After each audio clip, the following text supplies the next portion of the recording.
నమస్తే, welcome to RTV. నేను సచిన్. భారత్ బంగ్లాదేశ్ మధ్య హైటెన్షన్ వాతావరణం నెలకొంటోంది. మరి ముఖ్యంగా గత కొద్ది రోజుల్లో జరుగుతున్న పరిణామం ఇటు Siliguri corridor centre of the టాపిక్గా మారింది. ఇప్పుడు ఇటు సిలిగురి క్యారిడార్ని స్వాధీనం చేసుకునే రకంగా మాట్లాడుతున్న సందర్భం. ఒకవేళ అదే జరిగితే ఈశాన్య రాష్ట్రాలతో భారత్కు సంబంధాలు కట్ అయిపోతాయి. ఇది నిర్మోహమాటంగా తెలిసే అంశం. ఎప్పుడైతే ఈ చర్చ జరుగుతుందో దీనికి ధీటుగానే ఒక 22 కిలోమీటర్లు, ఇంకొక 80 కిలోమీటర్లు. అదేంటిది 22 కిలోమీటర్లు ఏంటి, 80 కిలోమీటర్లు ఏంటి? దీని గురించి మాట్లాడుకుంటున్న సందర్భం. ఒక 22 కిలోమీటర్ల కనుక కట్ చేయగలిగితే బంగ్లాదేశ్ ఆయువు పట్టు, ఆర్థిక పట్టు కోల్పోతుంది. ఇంకొక 80 కిలోమీటర్లు కొంచెం కష్టపడి కట్ చేస్తే బంగ్లాదేశ్కి ప్రపంచంతో సంబంధాలు కట్ అయిపోతాయి. మనకి సిలిగురి క్యారిడార్ కాదు, వాళ్లకున్న కీలకమైన ప్రాంతం కట్ అయిపోతుంది. ఇంకా భారతదేశానికి ఇంకా స్పేషియస్గా ఉంటుంది, ఇంకా ఆ స్థలం కాస్త చేతుల్లో ఉంటుంది. ఇది వినిపించే మాట. అసలు ఇంతకీ 22 కిలోమీటర్లు ఏంటి, 80 కిలోమీటర్లు ఏంటి? దాన్ని స్వాధీనం చేసుకునే అవకాశం ఉందా? ఎందుకు అంత కీలకం? రీసెంట్గా బంగ్లాదేశ్ ఎందుకు ఇంతలా పేటరేగిపోతోంది అనేది డీటెయిల్గా మాట్లాడుకునే ప్రయత్నం చేద్దాం. అక్కడి నుంచి అసలు ఎందుకు ఇంతటి రభస జరుగుతోంది, గతంలో ఉన్న పరిణామాలు ఏంటి, పాకిస్తాన్ ఇప్పుడు మాట్లాడుతున్న ఆ ప్రేలాపనకు ధీటైన జవాబు ఏంటి? దీనికి సంబంధించి డీటెయిల్గా మాట్లాడుకుందాం. నాతో పాటు విష్ణువర్ధన్, విష్ణు ఐఏఎస్ డైరెక్టర్ నాతో పాటు లైవ్లో జాయిన్ అవుతున్నారు. విష్ణు గారు నమస్తే అండి. విష్ణు గారు, గతంలో కొద్ది రోజుల క్రితం ఆపరేషన్ సింధు టైంలో మాట్లాడుకున్నాం. బట్ దురదృష్టవశాత్తనే అనుకోవాలి. ఎందుకంటే జరిగిన ఆందోళన అక్కడ, బట్ దాని నిందలు మోపుతోంది భారత్ మీద బంగ్లాదేశ్. బ్యాక్గ్రౌండ్లో నడిపిస్తుంది పాకిస్తాన్. నిర్మోహమాటంగా అందరికీ తెలిసిందే. ఎప్పుడైతే ప్రతిపాదన అఫ్కోర్స్ మనం చూడడం జరుగుతుంది, భారతదేశం అలాగే బంగ్లాదేశ్ ఆ సిలిగురి క్యారిడార్ అనేది వాళ్ళు కట్ చేసేస్తూ ఉంటున్నారు. అంటే సిలిగురి క్యారిడార్ని కట్ చేసేస్తే కనుక ఈశాన్య రాష్ట్రాలతో సంబంధం పోతుందని అర్థం వచ్చేలా మాట్లాడుతున్నారు. So is it possible? ఎందుకు ఆ సిలిగురి క్యారిడార్ మనకంత కీలకమైంది? ఒకవేళ వాళ్ళు అటువైపు కనుక వస్తే ఇటు 22 కిలోమీటర్లు, అది 83 కిలోమీటర్లు. సో రెండు ప్రాంతాలను కనుక భారత్ కట్ చేయగలదా అనే మాటకు వస్తే కనుక ఒకసారి ఎక్స్ప్లెయిన్ చేసే ప్రయత్నం చేద్దామండి. ఖచ్చితంగా sir. So first of all మనం అర్థం చేసుకోవాల్సింది ఏంటంటే ఈ బంగ్లాదేశ్ యొక్క ఫార్మేషన్ ఎలా జరిగింది. 1947లో మనకి ఇండిపెండెన్స్ వచ్చిన తర్వాత ఈస్ట్ పాకిస్తాన్, వెస్ట్ పాకిస్తాన్ లాగా డివైడ్ చేయడం జరిగిందనమాట. రాడ్క్లిఫ్ లైన్ అని అంటాము. ఒక 1600 కిలోమీటర్లు అటు పాకిస్తాన్ వైపు, అంటే వెస్ట్ పాకిస్తాన్ వైపు, ఇటు ఈస్ట్ పాకిస్తాన్ వైపు. అంటే ఇదేమో ఈస్ట్ పాకిస్తాన్, అదేమో వెస్ట్ పాకిస్తాన్. అలా రెండుగా డివైడ్ అయింది అనమాట 1947లో. అలా డివైడ్ అయిన తర్వాత ఇక్కడ మాత్రం బెంగాలీ లాంగ్వేజ్ మాట్లాడే వాళ్ళు, అక్కడనేమో ఉర్దూ లాంగ్వేజ్ మాట్లాడే వాళ్ళు అనమాట. సో ఈ పర్టికులర్ బంగ్లాదేశ్ మాత్రము ఇది లాంగ్వేజ్కి ఎక్కువ ఇంపార్టెన్స్ ఇచ్చి డివైడ్ అయినటువంటి ఫీలింగ్ ఉన్నటువంటి ప్రాంతం ఈ ప్రాంతం లాంగ్వేజ్కి. బట్ ఆ ప్రాంతం ఇస్లాంకి ఇంపార్టెన్స్ ఇచ్చినటువంటి ప్రాంతం. మొహమ్మద్ అలీ జిన్నా ఇక్కడికి వచ్చి 1948లో ఏమని చెప్తాడనంటే, మీరు అందరూ బెంగాలీ లాంగ్వేజ్ మాట్లాడుతున్నారు, మనం Islamic state, Islamic country, so మనం ఉర్దూ మాట్లాడాలి, ఓన్లీ ఉర్దూ మాట్లాడాలని చెప్పేసి 1948 ఢాకా యూనివర్సిటీకి వచ్చి చెప్పినటువంటి సందర్భం. ఈ సందర్భంలో అప్పుడు ఏమన్నారంటే 1952లో లేదు, 1948 నుంచి 1952 వరకు జరిగిన గొడవలలో 1952లో ఢాకాలో ఏమి డిక్లరేషన్ వచ్చిందంటే, లేదు మాది బెంగాలీ లాంగ్వేజ్, మేము ఇస్లాం అయినప్పటికీ కూడా మాది బెంగాలీ లాంగ్వేజ్ అని చెప్పేసి చాలా పెద్ద గొడవలు జరిగినాయి. జరిగి ఈ సందర్భంలోనే షేక్ ముజీబుర్ రెహమాన్ అనే పర్సన్ ఒక లీడర్ లాగా ఎదిగాడు అనమాట. ఈ షేక్ ముజీబుర్ రెహమాన్ ఏమంటున్నాడనంటే, ఈ వెస్ట్ పాకిస్తాన్, ఈస్ట్ పాకిస్తాన్ రెండు ఎకానమీలు చూసుకుంటే ఒక 75% of economy is contributed from this Bangladesh, అంటే ఈస్ట్ పాకిస్తాన్. కానీ మాకు రిటర్న్లో డెవలప్మెంట్ అవ్వడానికి మాత్రం 25% ఎకానమీ వస్తుంది. మాకు లాభం లేదు, ఆర్థికంగా లాభం లేదు. పొలిటికల్లో 162 సీట్లు ఉంటే 160 సీట్లు అవామీ లీగ్ వచ్చిందనమాట. అయినప్పటికీ కూడా పవర్ వెస్ట్ పాకిస్తాన్లో పెట్టుకున్నారు, ఈస్ట్ పాకిస్తాన్లో పెట్టుకోలేదు. సో ఈస్ట్ పాకిస్తాన్కి ఆర్థికంగా కానివ్వండి, లేకపోతే రాజకీయంగా కానివ్వండి, ఎలాంటి బెనిఫిట్ లేకపోవడం వల్ల ఇక్కడ ఒక మూమెంట్ అనేది పుట్టింది. ఏంటి, సపరేట్ కంట్రీ, బంగ్లాదేశ్ ఒక సపరేట్ కంట్రీ అనే మూమెంట్ పెరిగి అది కాస్త 1971కి వచ్చేసరికి ఆపరేషన్ సర్చ్ లైట్ అని వెస్ట్ పాకిస్తాన్ వాళ్ళు ఈస్ట్ పాకిస్తాన్ మీద యుద్ధం ప్రకటించారు. జెనోసైడ్.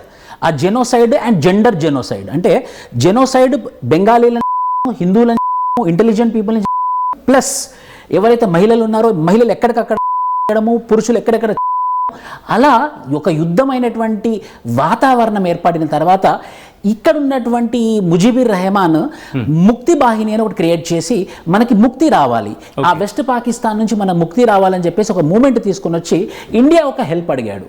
అప్పుడు ఇండియా ఆపరేషన్ జాక్పాట్ అని స్టార్ట్ చేసి ఈ ఆపరేషన్ జాక్పాట్ ద్వారా ముక్తి బాహినిలో ఉన్నటువంటి పీపుల్కి ట్రైనింగ్ ఇచ్చి వెస్ట్ పాకిస్తాన్లో ఉన్నటువంటి ఆర్మీ మీద యుద్ధం ప్రకటించి చివరిగా 1971లో మనకి వీళ్ళకి బంగ్లాదేశ్కి ఇండిపెండెన్స్, ఈస్ట్ పాకిస్తాన్కి ఇండిపెండెన్స్ వచ్చినటువంటి సందర్భం. అప్పుడు ఫామ్ అయినటువంటి దేశమే బంగ్లాదేశ్.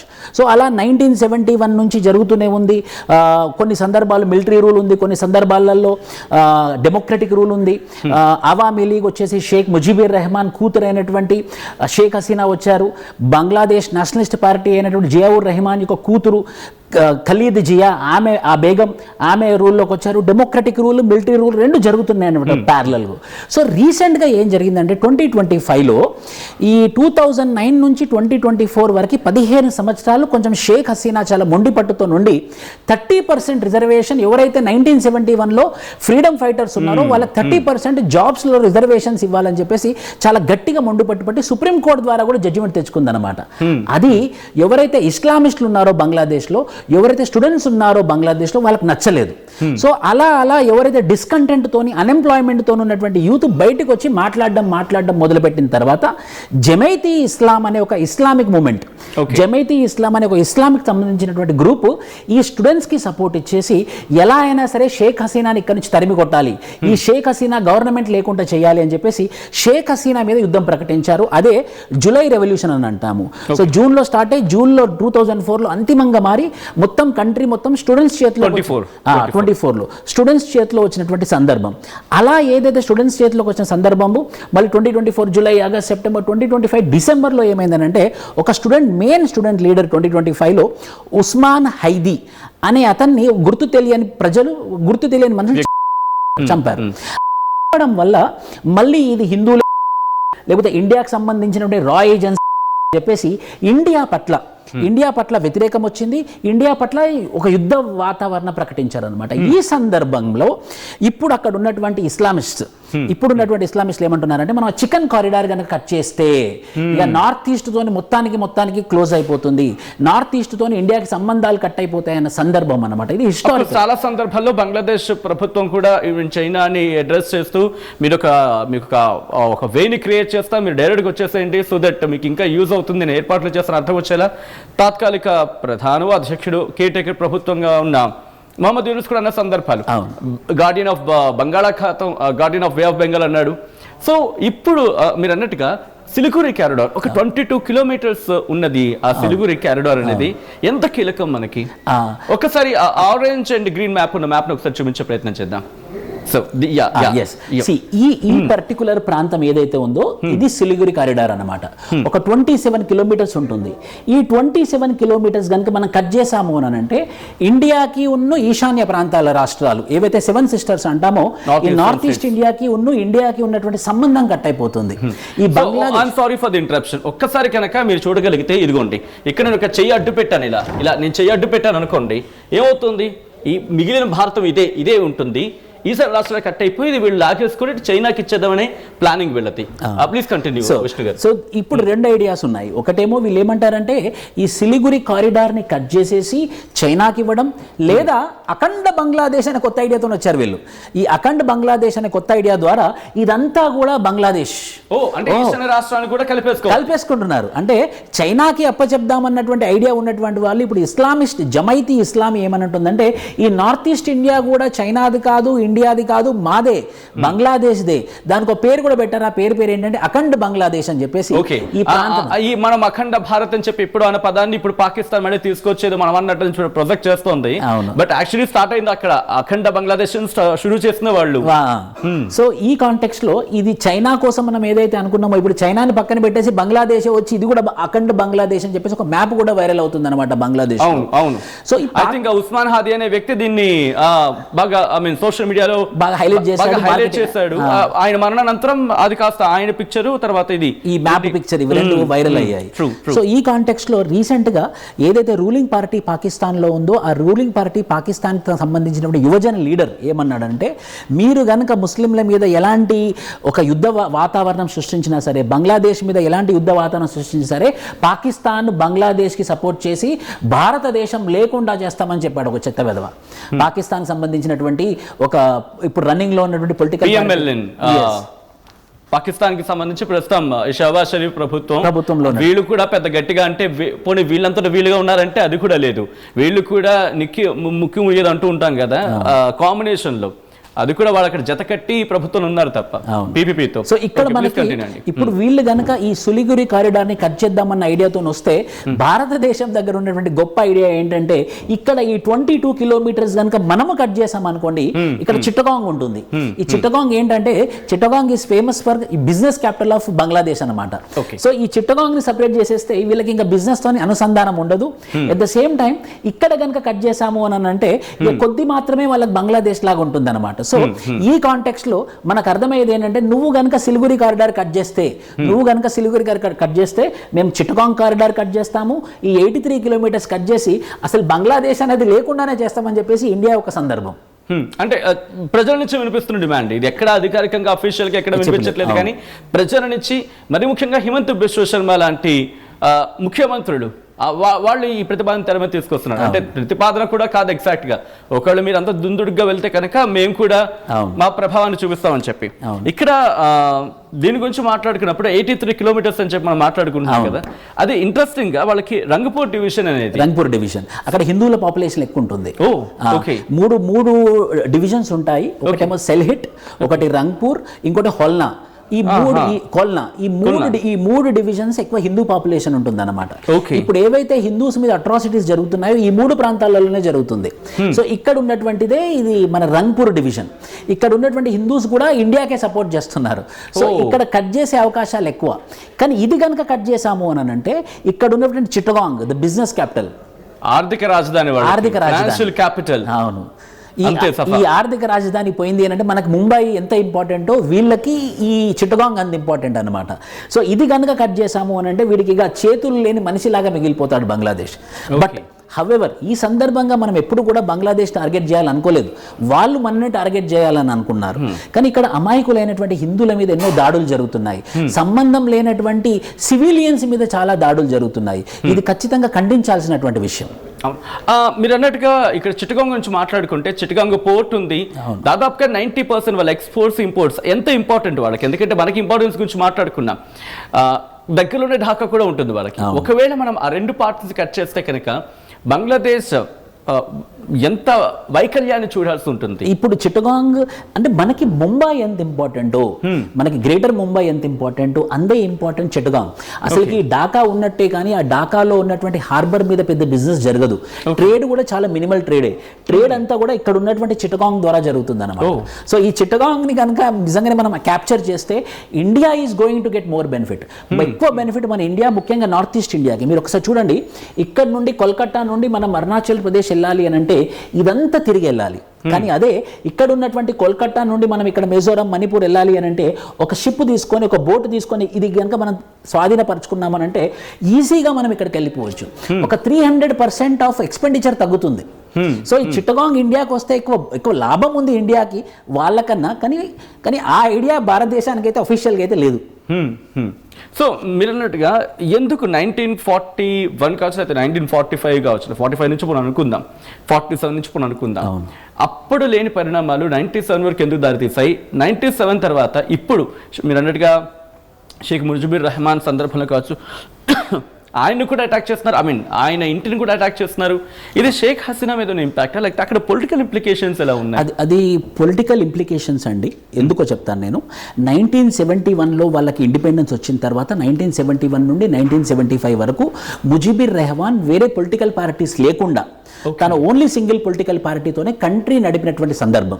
సో 1975లో మిలిటరీ రూల్ వచ్చి ఆ ఫ్యామిలీని మొత్తాన్ని చంపేశారు 1975లో.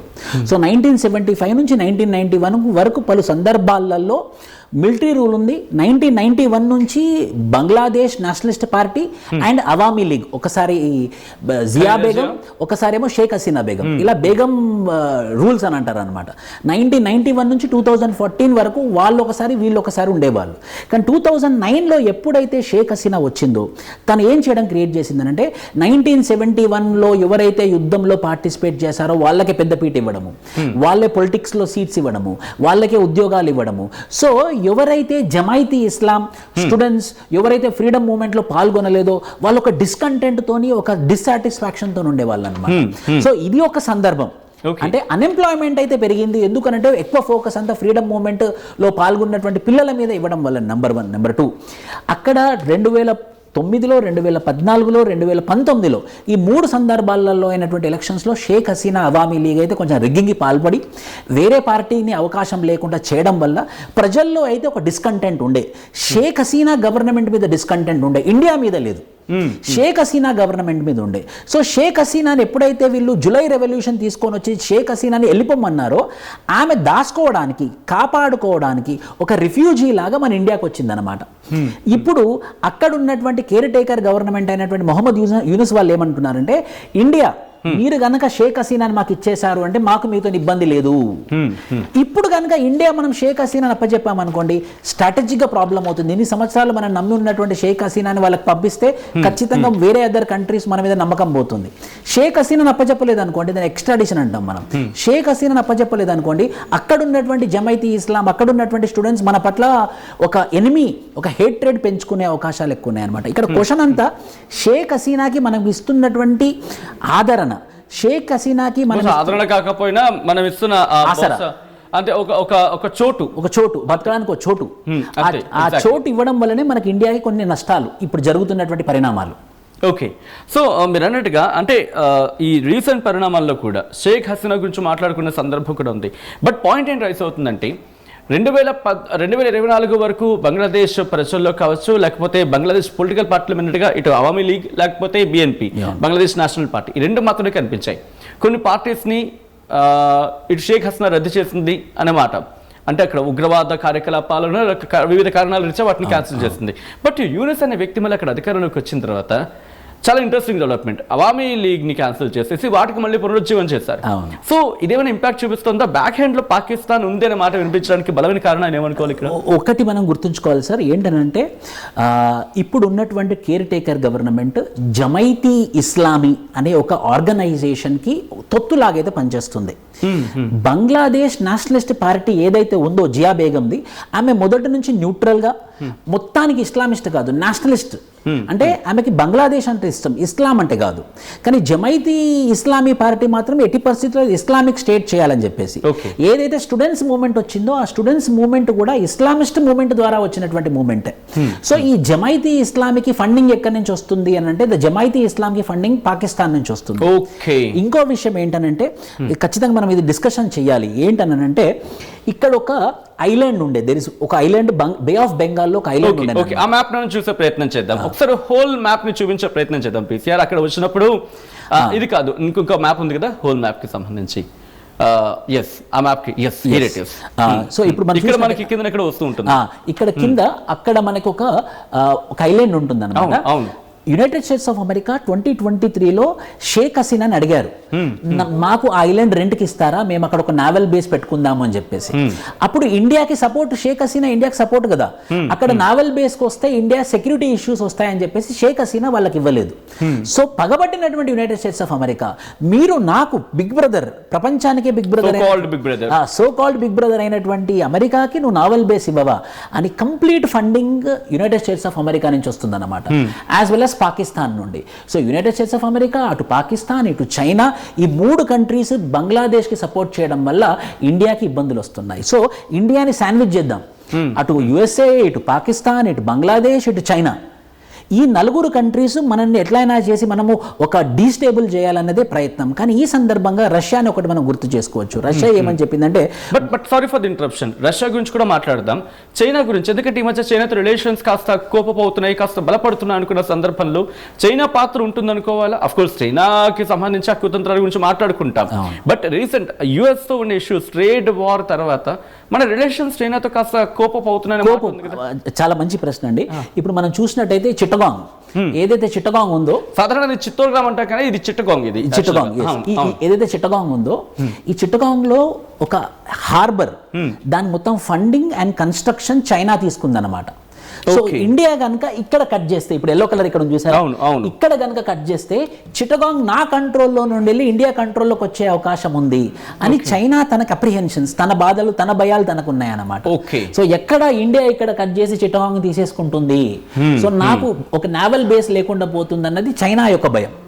సో ఇండియా ఆ స్టెప్ తీసుకోకముందే నేను ఇండియాని అరికడితే బాగుండు కదా అని చెప్పేసి ఇలా ఫండింగ్ రూపకంగా, వెపన్స్ రూపకంగా బంగ్లాదేశ్లోకి పంపు చేస్తారు, పాకిస్తాన్కి ఇచ్చినట్టుగా. ఓకే, యుఎస్ పాత్ర, యుఎస్కి సంబంధం అంటే యుఎస్కి సపోజ్ ఇప్పుడు కనుక చైనా అక్కడ ఎస్టాబ్లిష్మెంట్ స్టార్ట్ చేస్తుందంటే ఆబ్వియస్లీ చైనా అక్కడ తన స్థావరాలను పెంచుకుంటుంది, అప్పుడు యుఎస్కి వెళ్ళే అవకాశం ఉండదు. సో ఇక్కడ కాన్ఫ్లిక్ట్ రాదా బంగ్లాదేశ్? Yes, correct. సో ఈ చిట్టగాంగ్లో ఆల్రెడీ చైనా యొక్క బేస్ ఉంది, అందుకే షేక్ హసీనాని ఐలాండ్ లో ఒక బేస్ అడిగింది United States of America neutralize చేయడం కోసం, కానీ షేక్ హసీనా ఇవ్వలేదు. సో నా పవర్ బే ఆఫ్ బెంగాల్లో, నా పవర్ ఇండియన్ ఓషన్ లో జీరో అయిపోతుంది, చైనా సూపర్ పవర్ అవుతుంది. అది జీర్ణించుకోలేకపోయింది అనమాట అమెరికా. సో ఎలా అయినా సరే నేను బంగ్లాదేశ్ లో ఏదైతే ఇండియా సింపథైజర్ అయినటువంటి షేక్ హసీనాని తీసేయాలి. సో యుఎస్ యొక్క ఆశ ఏంటంటే షేక్ హసీనాని తీసేయాలి. ఏదైతే జమైతీ ఇస్లాం వస్తుందో ఆ జమైతీ ఇస్లాంకి నేను ఫండింగ్ చేసి నేను చెప్పినట్టునే గవర్నమెంట్ రావాలి బంగ్లాదేశ్లో. నేను చెప్పినట్టునే గవర్నమెంట్ బంగ్లాదేశ్లో వస్తే కింద ఉన్నటువంటి ఐలాండ్ నాకు ఇచ్చేస్తారు. సో నేను అక్కడ నావెల్ బేస్ పెట్టుకున్నాను అంటే నేను చైనా న్యూట్రలైజ్ చేసేస్తాను. సో నా పవర్ కూడా ఇండియన్ ఓషన్ మీద ఉంటుంది. సో ఇదంతా ఏంటంటే సముద్రాల మీద తన యొక్క ఆధిపత్యం చూపించుకోవడం కోసం జరుగుతున్నటువంటి యుద్ధం. ఓకే, బట్ ఇదంతా ఫైన్, బట్ పాకిస్తాన్ వ్యూహం ఏంటి ఇక్కడ? ఒకవేళ పాకిస్తాన్ కనుక ఇక్కడికి వచ్చింది అనుకుందాం, అఫ్ కోర్స్ ఎప్పటికీ ఐఎస్ఐ వాళ్ళు గత 2 ఏళ్ల నుంచో ఏడాది నుంచో అక్కడికి వెళ్తున్నారు, వాళ్ళ బ్రెయిన్ వాష్ చేస్తున్నారు. బ్రెయిన్ వాష్ అనేది క్లియర్గా కనిపిస్తోంది. సో ఒకవేళ పాకిస్తాన్ వచ్చింది అనుకుందాం, పాకిస్తాన్ ఏంటి? ఎందుకంటే వాళ్ళకే తినడానికి తిండి సందర్భంలో ఇక్కడికి వచ్చి ఏం చేస్తారు? పాకిస్తాన్ పగ. నువ్వు ఈ వెస్ట్ పాకిస్తాన్, ఈస్ట్ పాకిస్తాన్లా ఉన్నటువంటి పాకిస్తాన్ని మీరు ఈస్ట్ పాకిస్తాన్కి సపోర్ట్ చేసి వాళ్ళకి ఇండిపెండెన్స్ రావడానికి గల కారణమయ్యారు మీరు. సో నేను ఎలా మీతోని కలవనిస్తాను, మీతో కలవకుండా నాతోనే కలిసేలాగా చేస్తాను. ఫర్ ఎగ్జాంపుల్ చెప్తాను, నేను ఇప్పటి వరకు 1971 నుండి ఇప్పటి వరకు ఒక్క ఆర్మీ షిప్ కూడా బే ఆఫ్ బెంగాల్లోకి రాలేదు. కానీ పాకిస్తాన్ది లాస్ట్ 1 మంత్ సాఫిల్ అనుకుంటా ఒక మిలిటరీ షిప్ చిట్టగాంగ్లోకి వచ్చి ఆగింది. ఇన్ని సంవత్సరాలు రానటువంటి ఆర్మీ షిప్ పాకిస్తాన్ది ఇప్పుడు ఆర్మీ షిప్ ఇక్కడికి వచ్చిందంటే దానికి వింగ్స్ వచ్చాయి. జమైతీ ఇస్లాం వచ్చేసింది, తన ఫండెడ్ పొలిటికల్ పార్టీ రాబోతుంది, షేక్ హసీనా వెళ్ళిపోతుంది, తన యొక్క వాయిస్ ఇక్కడ వినబోతున్నారు, తను ఏమనుకుంటుందో అక్కడ ఇంప్లిమెంట్ చేయబోతుంది. సో ఇండియాని వెస్ట్ పాకిస్తాన్ నుంచి పాకిస్తాన్, బంగ్లాదేశ్ నుండి పాకిస్తాన్, ఈ 2 విధాలుగా ఇండియాని శాండ్విచ్ చేయాలన్నదే ప్రయత్నం. But will be succeed? ఎందుకంటే సక్సెస్ అవుతుందా? ఎందుకంటే ఇక్కడ అఫ్ కోర్స్ బంగ్లాదేశ్లో ఉండుండొచ్చు, కాక మీరన్నట్టుగా చైనా తన సామర్థ్యాన్ని లేకపోతే తన స్థావరాన్ని ఇక్కడ ఉంచినప్పుడు చిట్టగాంగ్ సంబంధించి అమెరికా చూస్తూ ఊరుకోదుగా. అమెరికా ఐలాండ్ వస్తే ఊరుకోదు. ఓకే, అమెరికా ఫైనల్గా పాకిస్తాన్ యొక్క ఉద్దేశం ఏంటి? ఇండియా మీద పగ తీర్చుకోవడం. ఓకే, ఫైనల్గా పాకిస్తాన్కి ఏం కావాలి? నాకు బంగ్లాదేశ్ కాకుండా చేసావు నువ్వు, ఇప్పుడు నీకు బంగ్లాదేశ్ ఎలా అవుతుందో నేను చూస్తాను. నేను అనేది ఏంటంటే అమెరికా ఊరుకుంటుందా? అమెరికాకి ఏంటంటే సపోజ్ ఆ ఐలాండ్ కనుక ఇవ్వకపోతే అమెరికాకి ఇస్తే చైనా ఊరుకోదు పాకిస్తాన్ విషయంలో. అమెరికాకి ఇస్తే చైనా ఊరుకున్నప్పుడు చైనాకి ఇస్తే పాకిస్తాన్ ఊరుకుంది. సో ఐ మీన్ అమెరికా ఊరుకోదు. ఆ కాన్ఫ్లిక్ట్ రాదా అప్పుడు? మళ్ళీ ఇది డ్యామేజ్ కదా వీళ్ళకి. అంటే ఈ సందర్భంలో ఖచ్చితంగా United States of America conflict వస్తుంది. ఎందుకు? నా ఓషన్ లోకి వస్తున్నా చైనా అడుగుతుంది. సో ఈ సందర్భంగా ఖచ్చితంగా చైనా మళ్ళీ ఏదో ఒకటి, యునైటెడ్ స్టేట్స్ ఆఫ్ అమెరికా ఏదో ఒకటి చేస్తుంది. కానీ యునైటెడ్ స్టేట్స్ ఆఫ్ అమెరికా ప్రస్తుతానికి కావాల్సింది ఏంటంటే యుఎస్ఏ చెప్పినటువంటి వినేటటువంటి గవర్నమెంట్ కావాలి. అక్కడ అలాగే అదే ఉంది. అక్కడ పాకిస్తాన్లో ఎలాగ అలాగే ఉంది, ఈస్ట్ పాకిస్తాన్లో అంటే బంగ్లాదేశ్లో కూడా అలానే ఉంది అనుకోండి. ఏషియా మీద పట్టొస్తుంది. ఒక చైనా అనే కంట్రీ, ఇండియా అనే కంట్రీ తప్పించి మిగతా ప్రాంతం అంతా, ఏషియా ఖండం అంతా కూడా యునైటెడ్ స్టేట్స్ ఆఫ్ అమెరికా కంట్రోల్లోకి వస్తుంది అనేది దాని యొక్క ఉద్దేశం. ఓకే, సో మీరు అన్న పాయింట్ ఆఫ్ వ్యూలో ఒకవేళ మనం అనుకున్నట్టు ఇది కంప్లీట్గా బంగ్లాదేశ్ రూలింగ్లోకి వెళ్ళిపోయింది అనుకుంటే వీళ్ళకి ఇక్కడి నుంచి అంటే మన నుంచి ఇండియా త్రూగా వాళ్ళ మార్కెటింగ్ జరిగేది, ఐ మీన్ వాళ్ళ బిజినెస్ క్యారిడార్ ఉండేది, క్యారిడార్ ని భారత్ క్లోజ్ చేసింది. సో ఇప్పుడు వీళ్ళు ఏవైనా చేయాలంటే కనుక మొత్తం బంగాళాఖాతం చుట్టూ తిరిగి వెళ్ళాలి. సో అది వీళ్ళకి ఆర్థికంగా ఆల్రెడీ వాళ్ళ జీడిపి 6% నుంచి 3%కి పడిపోయింది. వాళ్ళ మనగడ సాధ్యమైన అక్కడ ఏ పార్టీ వచ్చినా ఎంత ఫండింగ్ ఇచ్చినా పార్టీలకు ఇస్తారు, ప్రజలకు ఇవ్వరుగా. అప్పుడు మళ్ళీ వాళ్ళ నుంచి రిటాలియేషన్ వస్తుందా అని కొరలు ఎందుకు ఆలోచించట్లేదు బంగ్లాదేశ్ ఎందుకు ఆలోచించట్లేదు అని అంటే ప్రజల్లో ఒకసారి వ్యతిరేకత వచ్చిన తర్వాత కాన్సిక్వెన్సెస్ వాళ్ళకి గుర్తుండవు, వాళ్ళు అనలైజ్ కూడా చేయరు. ఒక్కసారి ఆ ప్రభుత్వం వచ్చిన 2 సంవత్సరాలకి వాళ్ళకి ఎంత నష్టం వస్తుంది, అయ్యో నిజంగా నేను ఇంత నష్టపోతున్నానే, భారతదేశంతో ఇంత ట్రేడ్ జరిగేది, నాకు ట్రేడ్ రూట్ ఉండేది, ఇప్పుడు ట్రేడ్ రూట్ క్యాన్సిల్ చేసుకొని మొత్తం ఇండియన్ ఓషన్ నుంచి తిరిగి నేను పాకిస్తాన్కి వెళ్ళాల్సిన అవసరం వస్తుంది. సో దాని ద్వారా మేము ఎంత నష్టపోతున్నాం అనేది నష్టమైన తర్వాత వాళ్ళు ఆలోచించుకుంటారు. ఓకే, సో ఇప్పుడు ఆలోచించుకుందామంటే అంత సామర్థ్యం లేదు, ఎందుకనంటే పొలిటిసైజ్ అయిపోయింది, మొత్తం రాజకీయమైనటువంటి పరిణామాలలో ఉంది కాబట్టి వాళ్ళు ఆలోచించేంత సామర్థ్యం లేదు. ఖచ్చితంగా ఇంటెలిజెన్స్ ఎవరన్నా దాని గురించి విశ్లేషిస్తే చంపేస్తున్నారు. ఓకే, బంగ్లాదేశ్లో ఇప్పుడు for example Sheikh Hasina government Awami League వాళ్ళని మాట్లాడనివ్వట్లేదు. బంగ్లాదేశీ నేషనలిస్ట్ పార్టీ అయినటువంటి ఆ బేగం పార్టీలో కూడా వాళ్ళని బయట ఉన్నారు. సో మొత్తం జమైతీ ఇస్లాం వాళ్ళు గుడ్డి మనుషులు, వాళ్ళకి అనాలిసిస్ ఉండదు, ఎంత ఆర్థికంగా ఎంత నష్టం వస్తుంది అనేది ఆలోచన లేదు. ఎంతవరకు మనం ఇస్లామిక్ స్టేట్ చేశామా లేదా, బంగ్లాదేశ్ని ఇది ఒక ఇస్లామిక్ కంట్రీ అయిందా లేదా, భారతదేశం పట్ల హేట్రేడ్ ఉందా లేదా అన్నది మాత్రమే లెక్కేసుకుంటున్నారు కానీ ఆర్థికంగా ఎంత నష్టపోతామన్నది వాళ్ళు ఆలోచించట్లేదు. ఇంకో మాట ఇక్కడ వినిపిస్తుంది, మహమ్మద్ యూనస్ అనే వ్యక్తి మేధావి అనే మాట, నోబెల్ ప్రైజ్ గెలుచుకున్న వ్యక్తి, అటువంటి వ్యక్తి పాలనలో ఓకే ఎలక్షన్స్ పెట్టాలంటే ఎలక్షన్స్ పెట్టలేదు, ల్యాగ్ చేశాడు, ఫిబ్రవరిలో పెడతా అంటున్నాడు. సో ఏదైతే ఎక్స్పెక్ట్ చేశారో అది కనిపించట్లేదు. శాంతి అనేది వాళ్ళు మినిమం కోరుకున్నారు షేక్ హసీనా వెళ్ళిపోయే ముందు కూడా. సో అది మళ్ళీ మొత్తం ఏదో అంటారు, మన తెలుగు సామెత ఉంటుంది, మళ్ళీ మొదటికి వచ్చిందని చెప్పి. అలా ఉన్నప్పుడు స్టిల్ ఎందుకు ఇంకా అక్కడ ప్రజలు నీతి ఆయోగ్ నిన్న ఒక రిపోర్ట్ ఇచ్చిందండి. ఆ నీతి ఆయోగ్ రిపోర్ట్ ఏమని చెప్తుందనంటే ఫిబ్రవరి 12కి ఎలక్షన్స్ వాళ్ళు షెడ్యూల్ చేశారు. సో ఇప్పుడు మళ్ళీ పీస్ లేకపోవడానికి గల కారణం, యుద్ధ వాతావరణం ఉండడానికి గల కారణం ఏంటంటే ఎట్టి పరిస్థితుల్లో ఎలక్షన్స్ కండక్ట్ చేయకూడదు, ఎలక్షన్స్ కండక్ట్ చేస్తే మళ్ళీ డెమోక్రటిక్ గవర్నమెంట్ వస్తుంది, ప్రజల యొక్క ఆకాంక్ష ఉంటుంది, ప్రజల యొక్క ఆకాంక్ష ఎప్పటికైనా కూడా పీసే. సో ఆ ఎలక్షన్స్ జరగకుండా పోస్ట్ పోన్ చేసే విధంగానే వాళ్ళు కావాలనే వయలెన్స్ క్రియేట్ చేస్తున్నారని చెప్పేసి నీతి ఆయోగ్ నిన్న ఒక రిపోర్ట్ లో చెప్పింది. ఓకే, ఉస్మాన్ హాదీ భారత వ్యతిరేక అనే మాట అనుకుంది, అతను అంత్యక్రియలో ఈ యూనివర్సిటీలో పాల్గొన్న సందర్భం కూడా. సో ఇండైరెక్ట్ గా ఒక సిగ్నల్ ఇస్తున్నాడు అనుకోవచ్చు.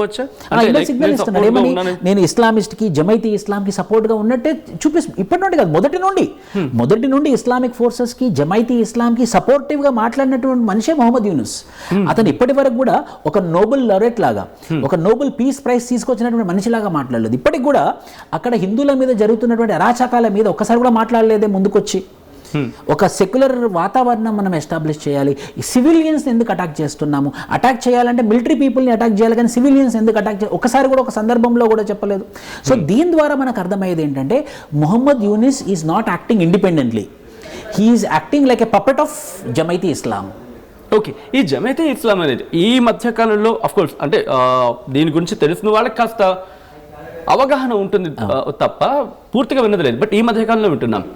మీరు అన్నట్టుగా ఒకవేళ అవామీ లీగ్, షేక్ హసీనా వీటి నుండి పూర్తిగా అనగదొక్కిందనే మాట వాస్తవం. అంటే పూర్తిగా షేక్ హసీనా అంత నిస్వార్థంగా పనిచేశారంటే సమ్వాట్ నెవర్ యాక్సెప్టెడ్. ఆవిడ కూడా కాస్త అనగదొక్కే ప్రయత్నాలు చేసినప్పుడు ఈ జమైతీ ఇస్లాం అనేది కూడా అనగదొక్కిన ప్రయత్నం, అనగదొక్కి పడింది.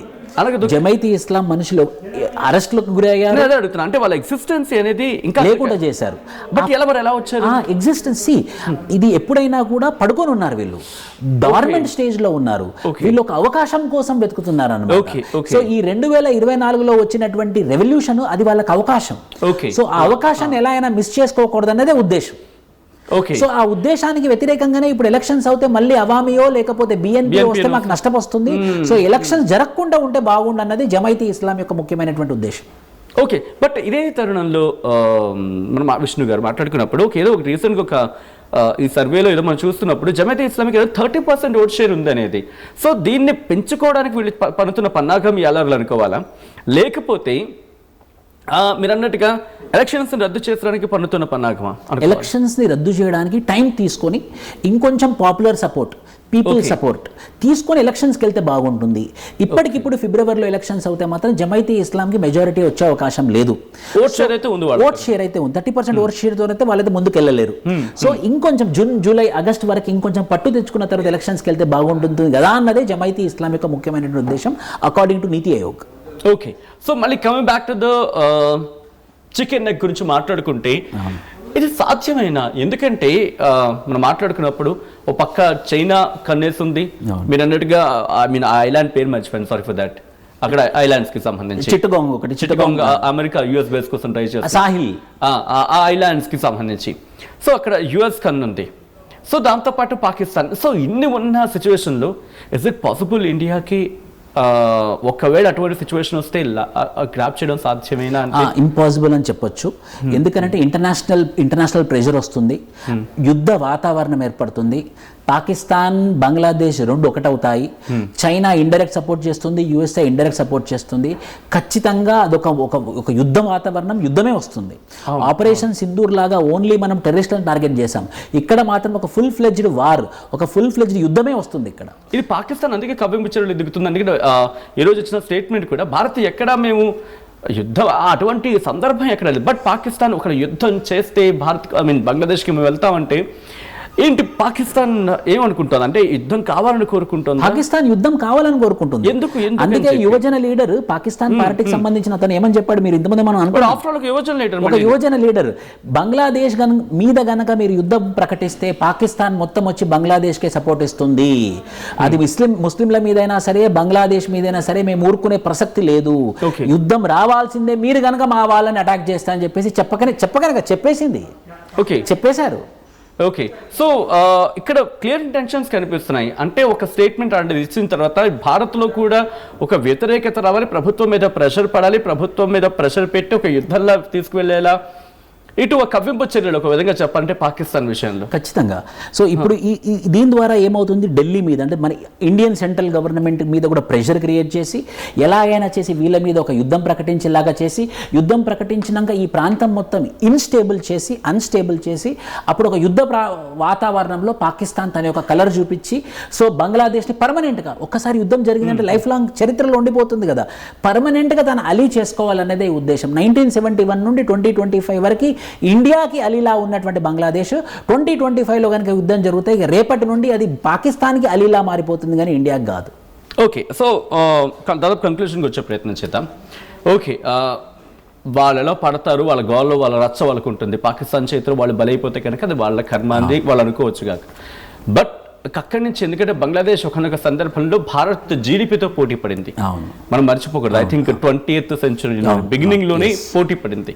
సో అటువంటి బంగ్లాదేశ్ ఎటువంటి దారుణాన్ని చవిచూడాల్సి ఉంటుందండి ఒకవేళ ఇఫ్ ఎట్ ఆల్ ఒకవేళ అది కనుక జరిగితే, బంగ్లాదేశ్ కనుక పాకిస్తాన్ చేతులకు వెళ్ళిపోతే కనుక ఏం జరుగుతుంది? అదొక మరో సిరియా, మరో లెబనన్, మరో ఒక అన్స్టేబుల్ కంట్రీ లాగా మారిపోయే అవకాశాలు ఎక్కువగా ఉన్నాయి. కానీ అది కనుక అలా మారిందంటే నష్టం ఎవరికి? ఇండియాకే.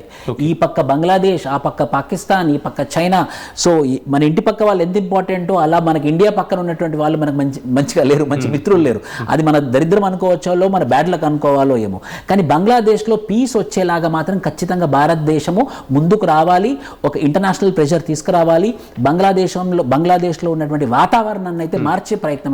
మీరు అన్నట్టుగా ఏవైతే మనకి ప్రతికూలంగా ఉన్నాయో అనుకూలంగా మార్చుకోవాలి. ఎందుకంటే చైనా ఆల్రెడీ మన సత్సంబంధ కంటిన్యూ అవుతాయి కాబట్టి చైనా నుంచి ప్రజలు తెప్పించాలి. రష్యా గురించి మాట్లాడుతూ మనం మర్చిపోయాం, ప్లీజ్ అది చెప్పమని. సో ఇన్ని కంట్రీస్, యుఎస్ కానివ్వండి, చైనా కానివ్వండి, పాకిస్తాన్ కానివ్వండి, బంగ్లాదేశ్ కానివ్వండి, మాల్దీవ్స్ కానివ్వండి, నేపాల్ కానివ్వండి, ఇవన్నీ యాంటీగా మాట్లాడినప్పుడు కూడా ఒకటే ఒక కంట్రీ రష్యా. బాబు బంగ్లాదేశ్ గుర్తు చేసిందనమాట, మీరు మర్చిపోతున్నారు 1971లో మీకు స్వతంత్రం రావడానికి గల కారణం భారతదేశం. ఆ రోజు కనుక భారతదేశం మీకు సపోర్ట్ చేయకపోయి ఉంటే ఈరోజు బంగ్లాదేశ్ ఉండేది కాదు, నియర్లీ 1 crore పబ్లిక్ చనిపోయేవాళ్ళు. అలాంటి భారతదేశాన్ని మీరు మర్చిపోతున్నారు, గుర్తుంచుకోండి అని చెప్పేసి రష్యా ఒక అఫీషియల్ స్టేట్మెంట్ రిలీజ్ చేసింది. సో అంటే రష్యాకున్న లాయాలిటీ, రష్యాకున్నటువంటి కృతజ్ఞత భావం బంగ్లాదేశ్ వాళ్ళకి లేకుండా పోయింది. కానీ ఇక్కడ మనం తప్పు పట్టాల్సింది ఎవరిని అంటే Jamaat Islami funded by Pakistan. Okay, so ఇదంతా ఒక చక్రవ్యూహం అన్నారు, పాకిస్తాన్ రచిస్తున్నటువంటి చక్రవ్యూహం. ఆ చక్రవ్యూహానికి డబ్బులు పంపిస్తున్నది అమెరికా. ఓకే. సో బట్ ఎట్టకేలకి ఏం జరిగినా ఒక వ్యూహాన్ని కరెక్ట్గా ఎగ్జిక్యూట్ చేయకపోయినా ఒక పనికిమాల వ్యూహం పనితే కనుక చిక్కుకునేది ఇరుక్కునేది వాళ్ళే. సో ఎందుకని బలేది కూడా వాళ్ళే. చాలా సందర్భాలు చూసాం. సో మేబీ బహుశా పాకిస్తాన్ కనుక తన ఆలోచన విరమించుకోకపోతే ఆ ప్రతికూల పరిస్థితులు ఎదుర్కోవాల్సింది పాకిస్తానే. Right. So once again thank you so much Vishnu garu, స్టూడియోకి వచ్చి ఎక్స్ప్లెయిన్ చేసే ప్రయత్నం చేసినందుకు. ఎవరు తీసుకున్న గోతులో వాళ్లే పడతారు, ఈ సామెత మనకి తెలుగు వారికి బాగా తెలుసు. బహుశా పాకిస్తాన్ ఒక గొయ్యి తవ్వుకుంటోంది, ఆర్థికంగా కుంగిపోతోంది. అచ్చే నేను ఒక్కడనే పడిపోతే ఎలా, నాతో పాటు మిగతా కూడా ఆగేయాలిగా, ఇదే ఆలోచనతో వెళ్తుంది అనేది క్లియర్ కట్గా అర్థమవుతోంది. నువ్వు పడితే పడు, ఇంకో లాగేద్దాం అనుకున్నావు అనుకో, వాడు కూడా పడ్డాడు అనుకో, మీకే నష్టం. ఎందుకంటే స్టేబుల్గా ఒక వ్యూహంతో వెళ్తోంది. వైవిధ్యభరితంగా ఉన్న భారతదేశాన్ని మీరేం చేయలేరు. ఇదే విషయం అమెరికాకి తెలుసు, చైనాకి తెలుసు, అందుకే ఆచితూచి వ్యవహరిస్తున్నాయి. కాబట్టి పాకిస్తాన్ ఇప్పటికైనా తన బుద్ధి ఏ జంతువుతో కూడా పోల్చట్లేదు, ఎందుకంటే జంతువులు మీకన్నా చాలా చాలా చాలా చాలా బెటర్. సో వాట్ ఇట్ మీ ఫైనల్గా చెప్పాలనుకుంటే ఒకటి, పాకిస్తాన్ కనుక తెలుగు అర్థమైతే కనుక, లిజన్, हम किसी से डरते नहीं हैं, हम किसी के आगे में झुकते नहीं हैं, हमको पता है हमको क्या करना है, और तुमको पता है मुंह बंद के रहना है. जो पता है वो करना है बस. నీకు తెలిసింది అదే, నోరు మూసుకుని కూర్చొని నీ పని నువ్వు చూసుకో, నీ దేశాన్ని నువ్వు బాగు చేసుకో. కాదు కూడదని చెప్పి పక్క దేశానికి వెళ్ళి భారత్ మీద ఏమైనా చేద్దాం అనుకుంటే కనుక, రిమెంబర్, ప్రపంచానికి సీఈఓలను అందించిన దేశం. सुन रहे हैं ना, यहाँ से भारत से सीईओ हम लोग, कई ऑर्गेनाइजेशंस को we know how to mastermind the things. Don't underestimate the Bharat and don't forget that. మర్చిపోద్దు, భారత్ సత్తా ఏంటో చెప్పాల్సిన టైంలో చూపించాల్సిన టైంలో చూపించింది. మర్చిపోకు 1971ని. ఇంకోసారి రిపీట్ కావాలనుకుంటే నీ అదృష్టం అది. సో ఈసారి మున్నీర్ అనేవాడు మిగిలిన కూడా బహుశా పెద్ద క్వశ్చన్ మార్క్ అని చెప్పుకోవాలి అప్పుడు. కాబట్టి పాకిస్తాన్ యాద్ రఖ్లో, ఆర్ తుమ్హారా ఖ్యాల్ తుమ్ రఖ్లో. నిన్ను నువ్వు జాగ్రత్తగా చూసుకో, తర్వాత మిగతా వాళ్ళ గురించి ఆలోచించగా. మొత్తంగా అయితే మాత్రం ఇది ఒకవేళ బంగ్లాదేశ్కి సంబంధించి ఏమైనా ప్రతికూలంగా భారత్ మీద ప్రవర్తిస్తే, అంటే పాకిస్తాన్ మద్దతుగా కొంతమంది ఉన్నారుగా, వారిని కంప్లీట్ బంగ్లాదేశ్లో అన్నట్లే కనుక చాలా జాగ్రత్తగా ఉండాల్సిన అవసరం. ఒకవేళ తేడా జరిగితే కనుక ప్రపంచం చేతిలో ఇంకో కీలుబొమ్మ అయిపోతుంది బంగ్లాదేశ్. మరి ఏం జరగబోతుంది అనేది వేచి చూద్దాం. మీకేమనిపిస్తుందో కమెంట్ చేసే ప్రయత్నం చేయండి. Local to global news at your finger tips. మీ చేతిలో ఒక ఆయుధం. Download R TV app. Media legend Ravi Prakash is back.